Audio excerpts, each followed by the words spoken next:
안녕하세요.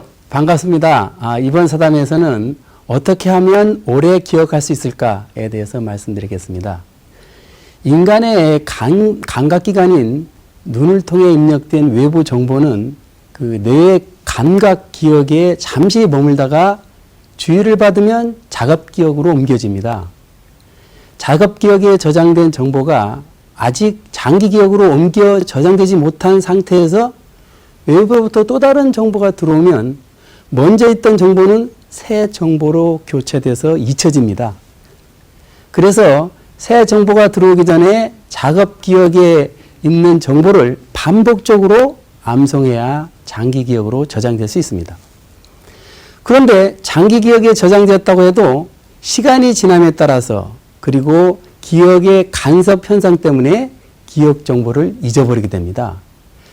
이 사실은 기억 정보를 잊어버렸다고 해도 여전히 뇌 속의 어딘가에 저장되어 있는데요. 저장되어 있는 곳으로 가는 루트를 찾지 못해서 기억 정보를 인출하지 못하는 것입니다.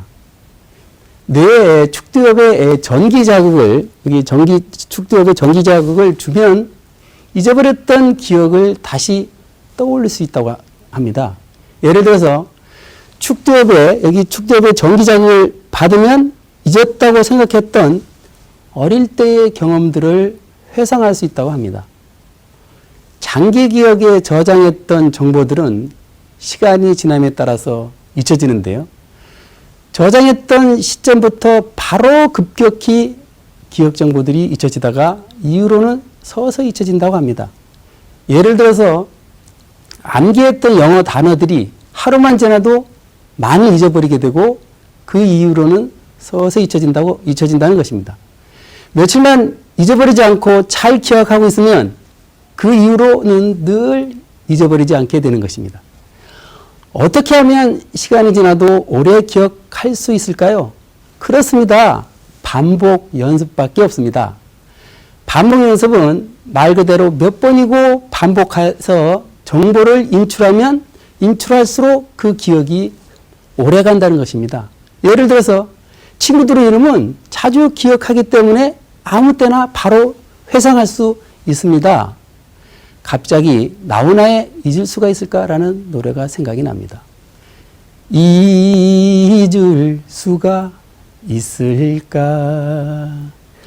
잊을 수가 있을까? 그렇습니다. 잊으려 하면 할수록 자신도 모르게 반복 연습이 되어서 더 잊지 못하는 것입니다. 기억을 잊어버리는 또 다른 이유는 기억의 간섭 현상이 있기 때문이라는 것입니다. 기억의 간섭 현상은 어떤 정보를 기억한 후에 그 정보와 거의 비슷한 다른 정보를 기억시키면 원래의 기억에 새 정보로부터 간섭을 받아서 희미해지는 현상을 말합니다. 예를 들어서 한국어를 배우는 외국인이 감자라는 단어를 간신히 기억하고 있다가 고구마라는 새 단어를 배우면 감자와 고구마가 헷갈려서 감자를 잘 기억하지 못하는데 이것이 바로 기억의 간섭 현상입니다. 기억의 간섭 현상으로부터 벗어나서 오래 기억하려면 어떻게 하면 될까요? 정교화입니다. 정교화는 기억하려는 어떤 정보에 추가 정보를 덧붙이는 것입니다. 예를 들어서 아까 그 외국인이요. 만일 그 외국인의 어머니가 감자를 좋아하신다면 감자를 기억할 때에 감자는 우리 어머니가 참 좋아하신다 라는 문장과 함께 기억하면 더 오래 기억할 수 있을 것입니다. 그러나 정교화가 제대로 되지 못하면 오히려 기억해내지 못하는 현상이 발생합니다. 공부하는 교재보다 소설 내용을 더 잘 기억하는 것은 소설이 그만큼 정교화가 잘 되어 있기 때문입니다. 결론으로 말씀드리면 기억하고자 하는 정보를 자신이 제일 잘할 수 있는 정교화를 선택해서 반복 연습하면 오래 기억할 수 있을 것입니다.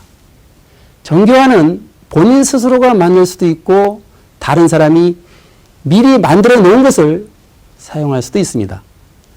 제가 만든 것은 아니지만 대학교 시험 준비 때 정교화했던 화학의 주기율표가 생각이 납니다. 수해 리베 붕탄지리 오블레라 나마 알시 피유 여마 카칼. 지금까지 사담이었습니다. 감사합니다. 안녕히 계세요.